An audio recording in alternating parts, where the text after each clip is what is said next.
ওই সাইবাটাই হবে Abdul Muttalib. কি করে হবে শুনুন ভাই, নবীর দাদু। এখন নাম দেওয়া হয়েছে কি সাইবা। তো সাইবা বড় হতে হতে হতে শিকার করছেন, বাচ্চা বাচ্চা ছেলেরা খেলাধুলা করছেন। আর বাবা যেই নিশানা করছেন, অন্য অন্য ছেলেরা যেই গাছটাকে নিশানা করে বাবা লাগে না, আর সাইবা যে গাছটাকে নিশানা করে বাবা মিস্টেক হয় না, কে যে গাছটাকে নিশানা করে মারে ওই গাছটাতে লেগে যায়। তো ওই মুত্তালিব আর হাশিম, তার বাবার নাম হচ্ছে আব্দে মান্নাফ। তো ওই হাশিমের এখন পর্যন্ত বিয়ে শাদী হয়নি। উনি একদিন ব্যবসা করার জন্য মুলকে শাম রওনা দিয়েছেন। যেতে যেতে যেতে যেতে মদিনার বর্ডারে গিয়ে রাত্রি লাগলো। উনি চিন্তা করলেন যদি এখানে থাকার কোনো জায়গা পেতাম তবে খুব ভালো হতো। একটা বিশাল বড় বাড়ি দেখা গেল। একটু মন দেন, যেমনই দেখা গেল হযরত হাশিম এক পা দুই পা করে বাড়ির বারান্দায় হাজির। বাড়িওয়ালা এত ভালো ছিল, মক্কার মানুষকে খাতির করত, মক্কার মানুষকে ভালোবাসতো। হযরত হাশিম বললেন, চাচা আমি মক্কা থেকে এসেছি, একটু রাতটা থাকার জায়গা চাই, সকালবেলাতে চলে যাব। বাড়ি কোথায় বাবা? বলে মক্কা নগর। ঠিক আছে, কোনো ব্যাপার নেই, থাকো। আহা বেরাদার বন্ধুগণ, বাবা যে আমার শোনন মা, হযরতে হাশিম বাবা রাত্রি থেকে গেল ওই মালিকের বাড়িতে, সারা রাত থাকলেন। সকাল যখন হলো হাশিম বাবা গো বাড়িতে খাওয়া দাওয়া করে রওনা দিবেন। বাড়ির মালিককে ডাক দিচ্ছেন, চাচা আমি এখনো চলে যাব ওই ব্যবসা করার জন্য। ঠিক আছে যাও, তোমাকে রাত রেখেছি, রাত থেকেছো, এবার তুমি চলে যাও। হাশিম বলছেন, চাচা যাব তার আগে আপনাকে একটা আমি প্রশ্ন করতে চাই। ওই বাড়িওয়ালা বলল, হাশিম তুমি মক্কা নগর থেকে এসেছো, বলো তুমি কি প্রশ্ন করতে চাও। হাশিম বলেছিলেন, চাচা আমি সারা রাত আপনার বাড়িতে থেকেছি চাচা, তবে চাচা গো ওই রাত্রি বেলাতে একটা সুন্দরী মেয়ে খাবার নিয়ে এসেছিল। চাচা গো বলুন ওই মেয়েটা কার ছিল? তো বাড়িওয়ালা বলল যে বাবা ওই মেয়েটা অন্য কাউরি না, ওই মেয়েটা হলো আমারই, যার আরমান করে রেখেছি নাম সালমা। তো হাশিম লজ্জা পেয়ে গেল যে যার বেটি তাকে জিজ্ঞাসা করছি, টেনশনে পড়ে গেছে যে লোকটা বলবে কি। তো বাড়িওয়ালা বলল, আচ্ছা বেটা বাবা তুমি আমার মেয়ের কথা কেন জিজ্ঞাসা করো? হাশিম বলছেন, চাচা আপনার মেয়েকে আমি একবার দেখেছি, দেখতে বড় সুন্দর, দেখতে বড় ভালো। চাচা গো যদি মনে কিছু না করেন তবে আপনাকে একটা কথা বলবো। বলল কি কথা? বললেন, চাচা আপনার মেয়েটা দেখতে বড় সুন্দর, যদি আমার সঙ্গে বিবাহ দিয়ে দিতেন তবে খুব ভালো হতো। তো বাড়িওয়ালা বলল যে বাবা বেটি বড় হয়েছে, বিয়ে তো দিতেই হবে। তবে ঠিক আছে যখন তুমি বলছো, তোমাকে তো জানি না, আচ্ছা বলো তুমি কোন খানদানের লোক? হাশিম বলল, আমি কুরাইশ বংশের লোক। বাপরে তো বিশাল বড় বংশ। ঠিক আছে বাবা তুমি বলেছো বিয়ে তোমার সঙ্গে দিব, কিন্তু বিয়ে দেওয়ার আগে একটা শর্ত আছে। বলে কি শর্ত? বলল বাবা শোনো, তোমার সঙ্গে আমার বেটির বিয়ে দেব, তবে বাড়িতে যখন প্রথম গর্ভবতী হবে আমার সালমার পেটে বাচ্চা আসবে, ওই প্রথম বাচ্চাটা যেন আমার বাড়িতে হয়। এখনো প্রথা হচ্ছে, যখন প্রথম বাচ্চা আসে তো মা বাবার বাড়িতে নিয়ে যায়, এখনো চলতি আছে আমাদের সমাজে।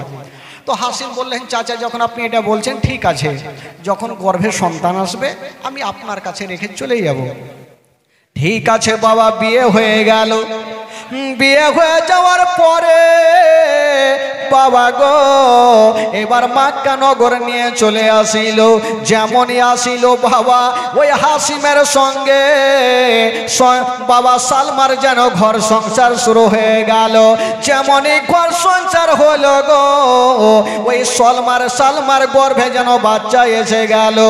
একদিন সালমা বলছেন, স্বামী গো গো আমার মাথার তাজ, আমার আব্বা আপনাকে একটা কথা বলেছিল, আমার গর্ভে যখন সন্তান আসবে আমাকে নিয়ে আমার বাবার বাড়িতে যাবে। স্বামী গো আমার গর্ভে সন্তান, আমাকে আমার বাবার বাড়ি নিয়ে চলো। হাসিম চিন্তা করছেন, আল্লাহ আমি শ্বশুর আব্বার সামনে ওয়াদা করেছিলাম, আমি ওয়াদা খেলাপ করব না। ও সালমা দেরি করো না, তোমার সামানপত্রগুলা তুমি বেঁধে নাও, চলো তোমাকে নিয়ে যাব। চলো তোমার গর্ভের সন্তান, চলো তোমাকে নিয়ে যাব। এবার সালমার গর্ভে যে সন্তান, তো মক্কা নগরে কেউ জানতো না, স্বামী স্ত্রী দুইজনই জানে। শুনেন বাবা, জীবনের শুধু লাইনটা বানছি। স্বামী স্ত্রী দুইজনই জানে যে সালমার গর্ভের সন্তান। তো সালমাকে নিয়ে যাচ্ছেন। হাসিম চিন্তা করলেন, আমার বিবিকে নিয়ে গিয়ে বাবার বাড়িতে রেখে দিব, আর আমি ব্যবসা করতে যাব, ব্যবসা শেষ হবে আবার সালমাকে নিয়ে বাড়ি চলে আসব। আহা, তবে বেরাদার বন্ধুগণ, বাবা যে আমার শোনন মা, ওই সালমাকে নিয়ে বাবা পৌঁছে গেলেন শ্বশুর বাড়িতে। যেমনই যেতে নাই বাবা গো হাসিম সালমার হাতখানা ধরে বলছেন, সালমা আমি একটা রাত এখানে ঘুমাতে চাই। বাবা গো সালমাকে নিয়ে যেন শ্বশুর বাড়িতে একটা রাত কাটালেন। সকাল যখন হয়ে গেল সালমার হাতখানা ধরে হাসিম যেন কাঁদতে আরম্ভ করেছে। সালমা বলেছিলেন, স্বামী গো ওগো আমার মাথার তাজ, কেন আপনারা চোখে দিয়ে পানি ঝরে বলো না? হাসিম বলেছিলেন, ও বিবি সালমা আমার মনটা ভালো করে না। সালমা তোমাকে একটা কথা বলে দি, আমি যাব ব্যবসাতে, জানি না ঘুরে আসবো কি আসবো না। সালমা তোমার গর্ভে সন্তান ছেলে হোক বা মেয়ে হোক, তুমি তাকে ঘৃণা মনে করিও না। তখনকার বাজারে মক্কা নগরে যদি কাউরি বেটি হতো তবে জিন্দা দাফন করে দিত, বেটিকে কেউ দেখতে চাইতো না।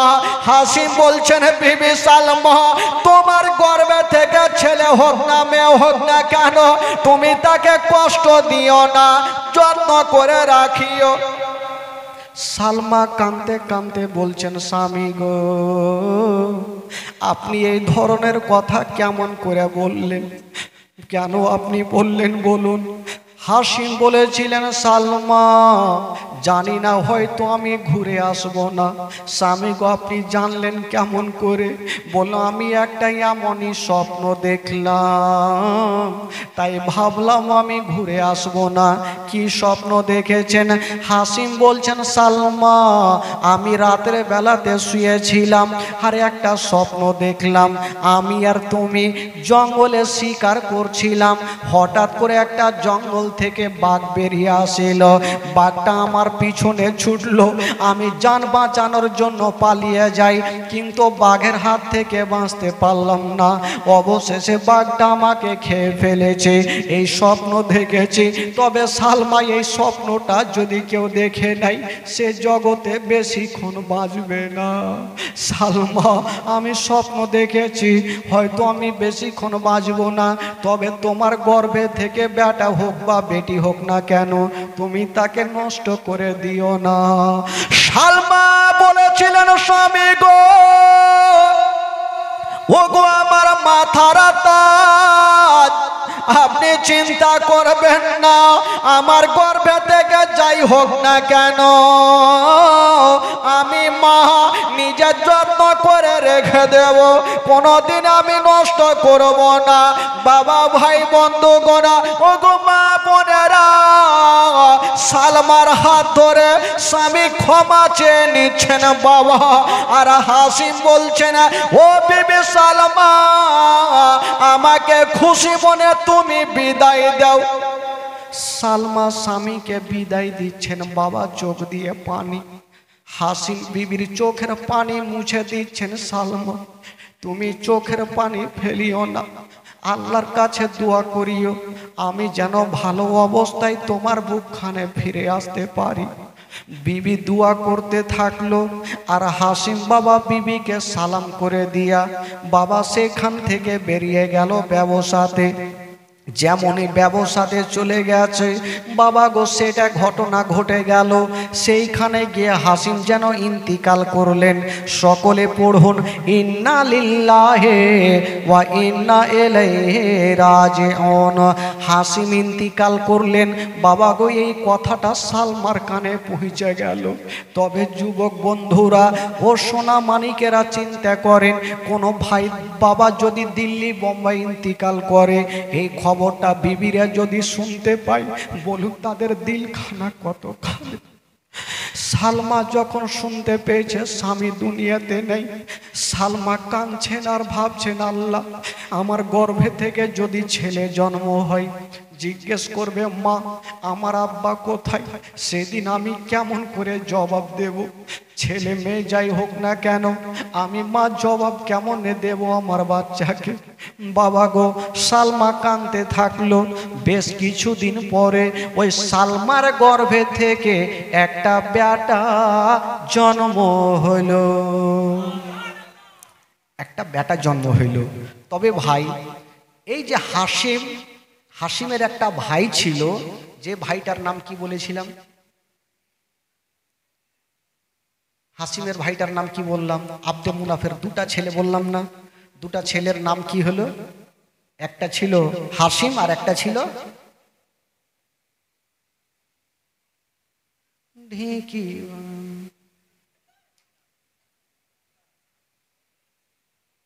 এক্ষুনি বললাম, এক্ষুনি ভুলে গেলেন। মোত্তালিব। মোত্তালিব কি বললাম? মনে থাকবে তো? কালকে মনে বলতে পারবেন? হ্যাঁ, দেখছি কে পারছে কে পারে না, ফুরফুরি নাগার ছুটিয়ে দিব। মোত্তালিব।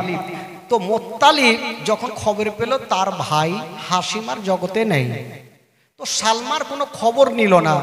তখনকার মক্কা নগরে একটা রাওয়াজ ছিল, যার স্বামী থাকতো না ওই মেয়েটাকে সবাই ঘৃণা মনে করত, কেউ ভালো মনে করতো না। বেরাদার, তো সালমার কথা ভুলে গেছেন। ওইদিকে সালমার গর্ভে থেকে একটা বেটা হইল, সে বেটা তার নাম রেখেছে সাইবা। কি নাম? সাইবা। তো সাইবা বড় হচ্ছেন, বড় হতে হতে খেলাধুলা শিখতে লাগলো। মাটির ধনুক দিল, বেটা যা আর জঙ্গলে শিকার কর। তো এত সুন্দর দেখতে, ওই সাইবাটাই হবে আব্দুল মুত্তালিব। কি করে হবে শুনুন ভাই, নবীর দাদু। এখন নাম দেওয়া হয়েছে কি? সাইবা। তো সাইবা বড় হতে হতে হতে শিকার করছেন, বাচ্চা বাচ্চা ছেলেরা খেলাধুলা করছেন। আর বাবা যেই নিশানা করছেন, অন্য অন্য ছেলেরা যেই গাছটাকে নিশানা করে বাবা লাগে না, আর সাইবা যে গাছটাকে নিশানা করে বাবা মিস্টেক হয় না। কে যে গাছটাকে নিশানা করে মারে ওই গাছটাতে লেগে যায়। যেই গাছটাকে মারছে লেগে যাচ্ছে। আর সাইবা চিৎকার করে বলছেন, ওরে ছেলেরা, তোমাদের তীর মিস্টেক হয়ে যেতে পারে, কিন্তু আমি এমনই একজন ব্যক্তি, আমি যদি মেরে দিই আমার তীরের নিশানা মিস্টেক হবে না। এই জন্য হবে না, আমি হলাম কুরাইশ বংশের একটা ছেলে, আমার বাবার নাম হইল হাসিম। বলছে আর বলছে আমি হলাম হাসিমের বেটা, আমার তীর মিস্টেক হবে না। এই কথা চলছে আর মক্কা নগরের একটা লোক কিন্তু শুনতে পেল এ তো হাসিমের বেটা। গিয়ে মুত্তালিবকে বলছেন, হাসিমের ভাইকে, ওগো মুত্তালিব, আমি শুনেছি তোমার নাম মক্কা নগরে প্রচুর আছে। বলে হ্যাঁ সত্যি শুনেছ। তো তোমার একটা ভাতিজা কি বলে ওই মদিনাতে কি করে একাই রেখে দিয়েছ, তোমরা এখানে আরাম করছো। মুত্তালিবের মাথা ঘুরলো, কেমন কথা বলছো। বলে তোমার ভাই হাসিমের একটা বেটা আছে যে নানির বাড়িতে থাকে, আর তো মিজাজ খারাপ। বলে ঠিক আছে, যখন তুমি বলছো আমি গেলাম। যদি তোমার কথা সত্য হয় তবে যতক্ষণ পর্যন্ত ওই ভাতিজাকে আমি বুকে নেব না, আমি পানিও পান করব না। আর তোমার কথা যদি মিথ্যা হয় তবে তোমাকে জিন্দা রাখব না। ওই লোকটা বলল ঠিক আছে আপনি যান। এই মুত্তালিব বাবা পৌঁছে গেলেন মদিনাতে। আর যেমনই গিয়েছেন তো ঠিক মাঠের মধ্যে ওই যে সাইবা বাচ্চা বাচ্চা ছেলেদের সামনে খেলছেন আর বলছেন আমি হলাম হাসিমের ছেলে। এই কথা যেমনই বলতে নাই, এই মুত্তালিব দৌড় দিয়া গিয়া বাবা সাইবাকে টেনে বুকে লাগালো।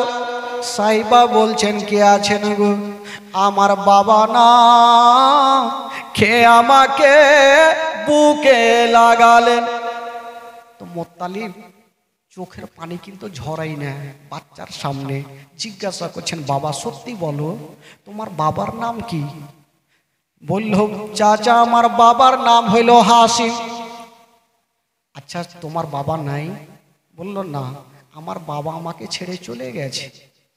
আহা, তবে ওই মুত্তালিব বলছেন বাবা তোমার যখন বাবা নেই তবে তোমার কি কোনো কষ্ট হয়? তোমার কি চাচা গনেরা কেউ নাই? সাইবা বলছেন চাচা শুনেছি আমার একটা চাচা আছে যার নাম হলো মুত্তালিব। উনি একজন ভালো মানুষ, কিন্তু চোখে দেখিনি কানে শুনেছি। এই কথা বলতে নাই মুত্তালিব বলছেন বাবা তোমার চাচা তোমার সামনে নাই, তবে বাবা তুমি আমাকে চাচা মনে করে একবার আমার বুকে লেগে যাও। চাচা আপনার বুকে লাগবো? হ্যাঁ বাবা একবার চাচা বলে আমার বুকে লাগবে না? চাচা আপনি যদি বুকে এলেন কেন লাগবো না? আহা হিয়া তো সুন্দর চেহারা। সাইবাকে বুকখানে ধরেছেন, যেমনই বুকে ধরেছেন আর বলছেন সাইবা আচ্ছা বলো আমার বুকে কেমন লাগছে? বাচ্চা ছেলে বলছেন চাচা আজকে আপনার বুকে লেগেছি চাচা, মনে হচ্ছে আমার বাপের বুকে লেগেছি। চাচা মনে হচ্ছে আমার বাপের বুকে লেগেছে। মুত্তালিব কাঁদতে লাগলেন, সাইবাকে বুকে ধরলেন। বাবা চলো তোমার মার কাছে চলো। সাইবাকে বুকে নিয়ে সালমার কাছে হাজির হয়ে গেল। সালমা যেমনই মুত্তালিবকে দেখা বললেন ভাইয়া গো এতদিন পর আপনি এসেছেন। মুত্তালিব বলছেন সালমা আমি এসেছি, আমি আমার ভাতিজাকে নিয়ে যাব। সালমা বলেছিলেন ভাইয়া আপনি আমার বেটাকে নিয়ে যাবেন, তবে ভালো করে রাখিয়েন, কোনোদিন মনে হতে দিয়েন না তার বাবা জগতে বেঁচে নাই, বাপের জায়গাটা একটু পূরণ করে দিয়ে না। হাসিম কি বলে মুত্তালিব বলেছিলেন সালমা তুমি চিন্তা করো না, আমি জান দিয়ে ভালোবাসবো, জীবনে মনে হতে দেব না যে ছেলের বাবা বেঁচে নাই। হাসিমকে বাবা গো সাইবাকে নিয়ে মোত্তালিব সেখান থেকে বাড়ি যাচ্ছেন। তো যেতে যেতে রাস্তাতে আলোচনা করছেন, আমি যখন এই ছেলেটাকে নিয়ে যাব তো মক্কার লোকেরা জিজ্ঞাসা করবে যে বাচ্চাটা কেটা। তখন যার মা থাকতো না, বাবা থাকতো না, তাকে অনেক খারাপ বলে তারা জানতো, ইয়াতিম বাচ্চাকে দেখতো না। তো মোত্তালিব বললেন বাবা এক কাজ করো, চিন্তা করতে লাগলো যে যদি তোমাকে কেউ জিজ্ঞাসা করে তুমি কে, তখন তুমি বলবে আমি হলাম আব্দুল মোত্তালিব, মানে আব্দুল মোত্তালিবের গোলাম। বাবা গো সাইবাকে নিয়ে যেমনই পৌঁছে গেল, লোকজন জিজ্ঞাসা করছেন ওগো মোত্তালিব, তোমার পিছনে যে বাচ্চাটা আছে সেটা কে? বলে এটা হচ্ছে আমার গোলাম। আব্দু মানে গোলাম, বলছে আব্দুল মোত্তালিব মানে আব্দুল মোত্তালিবের গোলাম। সাইবা নামটা কাটা পড়লো আর আব্দুল মোত্তালিব নামটা চালু হয়ে গেল। জোরে বলুন সুবহানাল্লাহ। যেটা হবে নবীর দাদো জান। বেরাদার বন্ধুগণ বাবাজি, এই আব্দুল মোত্তালিব আস্তে আস্তে বড় হতে লাগলো, বড় হতে হতে হতে বিবাহ শাদী হইলো।